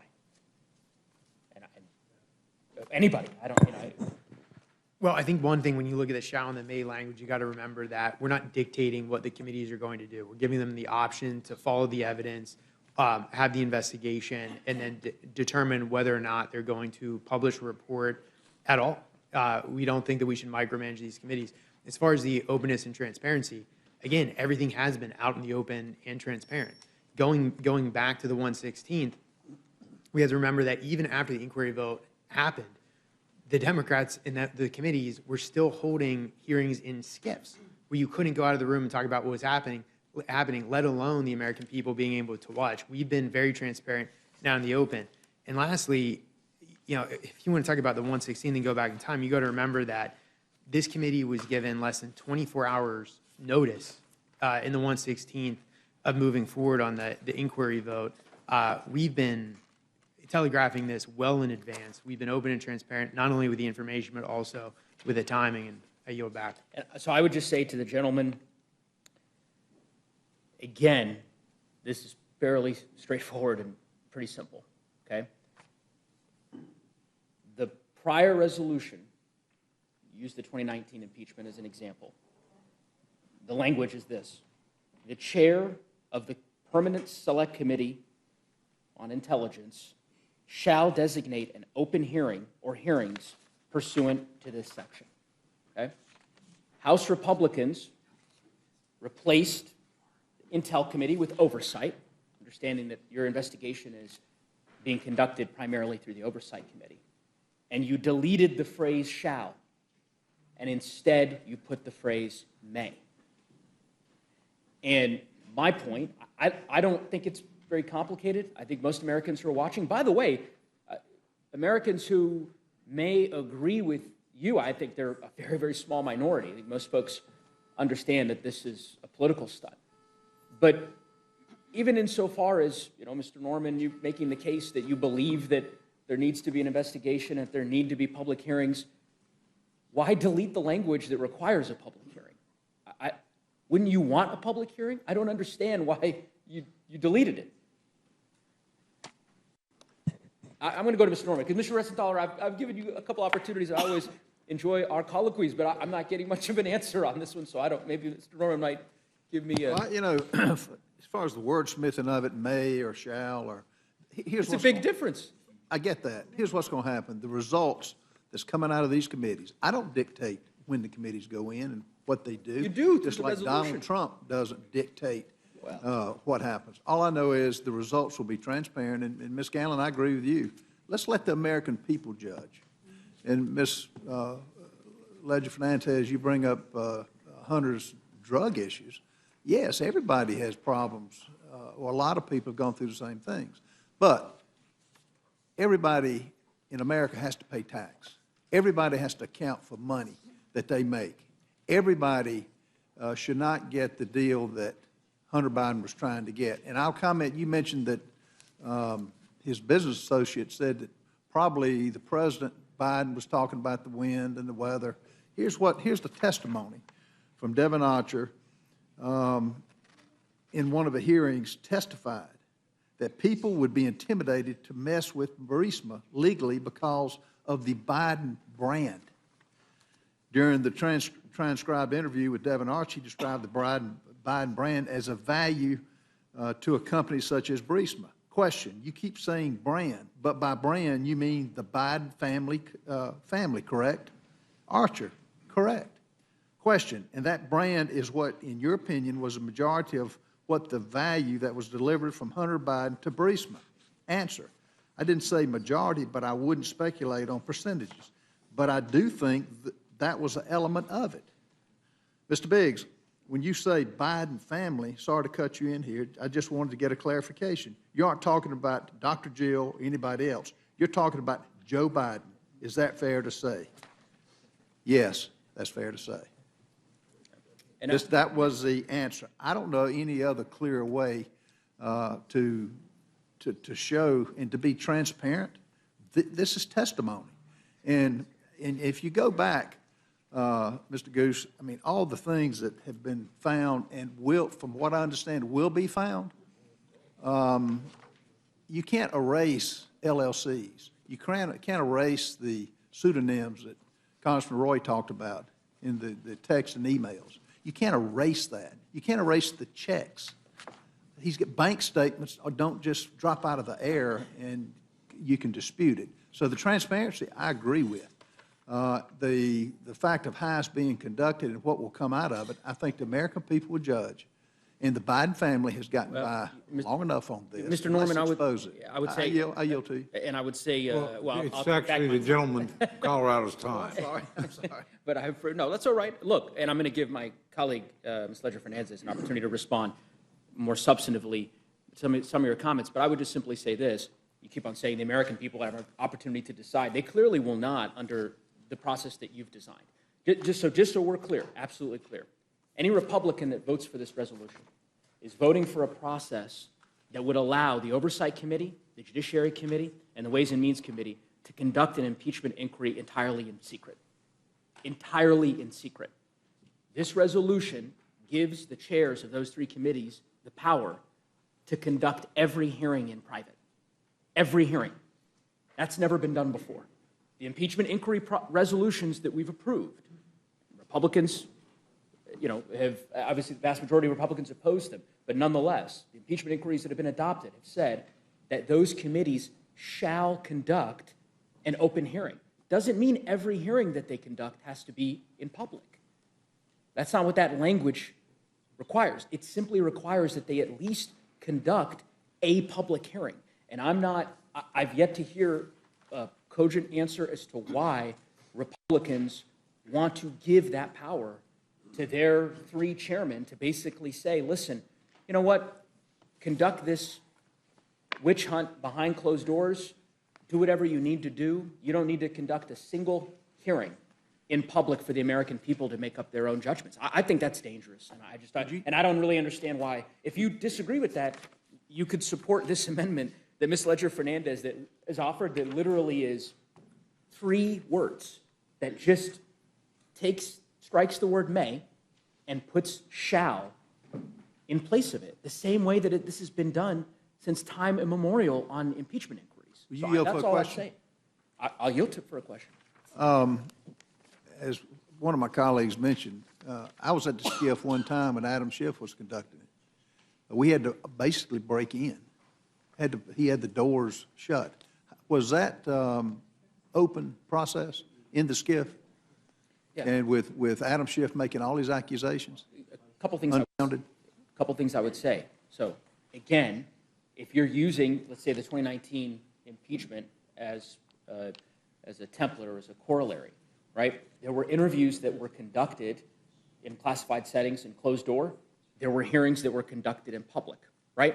We all know that. And judiciary, I participated in numerous hearings with my colleague, Ms. Reschenthaler, and others in public. There were also interviews that were conducted behind closed doors. So that's not, I'm not making the argument that the entire process is one in which it conducted all through open hearings. All I'm saying is that this resolution doesn't require any of the committees to hold a single public hearing. And I don't really understand why you're so resistant to saying, Chairman Comer, we're going to start this inquiry, and during this process, you have to hold at least one hearing in public. That's a reasonable thing to ask of him. I would think the American people would expect that from Congress. And I'm not, again, I probably belabored this point, but it is nonsensical to me that Republicans wouldn't just say, yeah, you know what, this is a drafting error. Maybe it was a drafting error on your part, and we're going to include shall, because these committees, when considering something as weighty as impeachment, they should hold at least one of their hearings in public. But the fact that you refuse to tells me it's not a drafting error, and that this was intentional, the same reason you deleted open and transparent from the resolution, that you've decided that you're going to engage in a purely political process. And I think that Gentlemen, yield. of course, I would yield to the chair. Thank you very much. Let me just make a quick point, and I don't usually like to interject myself in debate, but as my friend said, you had open and transparent in the language last time, but not everything was in the open. And I'm not, you know, some of this was classified. I'm not making any accusations of that, but a lot of it was not in the open. In this case, particularly the Ways and Means, may well be dealing with tax returns that would not normally be public. We all know they have the authority to do that. There is some sensitivity about using those words. In the end, we decided we trust the discretion of our chairman. We think they will do open hearings at the appropriate time. But there was some pushback about using this language because there would be times when, frankly, to protect witnesses or folks that accusations might be made, they might be looking at material that you would not, none of us would want shared in the open. So I don't, that may not satisfy my friend, but I just interject that as an explanation as to I would what some say- of the concern is. And again, I do make the point, and maybe that's just a different thought. We trust the chairman to do the right thing. You know, you maybe had a stronger feeling about, you know, control from the center of it or making certain things. We just don't operate quite that way. Again, we want these committees to operate independently. We trust the chairman to make the appropriate decision. So with that, I'll yield back to my friend. I thank him for yielding to me. I thank the chairman, and I'll yield to Ms. Fletcher-Fernandez. So, thank you very much, Mr. Chairman. And I think that what we are trying to do with this amendment is not require that every single proceeding be open. And I think that's key, so that when there are requirements for privacy, as you've just described, or when there are requirements to protect national security, that can happen. But the idea that there shall be at least some public hearing, because precisely to the point that Mr. Norman is pointing out, that when you are sort of limited to reading through a transcript, you don't get what is very important, which is what about the credibility of the witness? We are going to be asked, and the American people is going to be asked to judge these witnesses on their credibility. And we could not see them testify before Congress. We could not see them testify before the committee. We don't know about their credibility. We all know that we get so much of our information as we see each other, as we read each other. That is who we are as human beings, which is why when you are in a courtroom, the credibility of the witness is key, and that cannot be a judge's decision about the credibility of the witness or a jury's decision about the credibility of the witness cannot be appealed, because it is the person who watches that witness testify that makes that decision. And so this amendment that I've proposed allows what you're describing, Mr. Chair, which we recognize is important. It allows it. That's why we didn't say every single thing that these committees do shall be. It says they shall hold public hearings. So it is permissive to allow for the circumstances.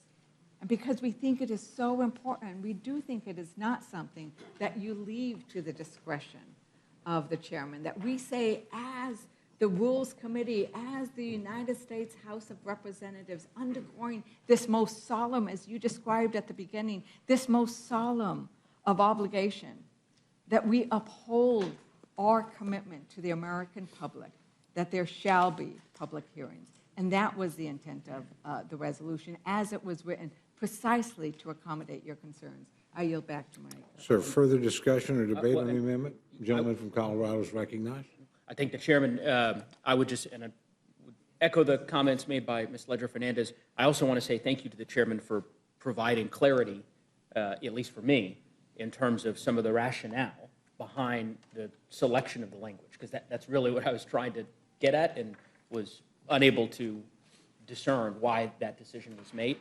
And what I would simply say is, I think Ms. Ledger-Fernandez captured this right, that the shall language is actually permissive. I think it accomplishes what, Mr. Chairman, you and the relevant committee chairs were seeking to accomplish in terms of requiring a public hearing, but also providing the committees with the ability to conduct the necessary hearings that they believe are necessary in a closed setting. And I would just caution and perhaps beg your indulgence, Mr. Chairman, as you know, and as Mr. Reschenthaler has made the case before, that every action we take sets a precedent that then becomes a precedent for future Congresses. And walking away from this shall language, walking away from the open and transparent language, by the way, we didn't do an amendment, but the shall language was removed from the reporting as well.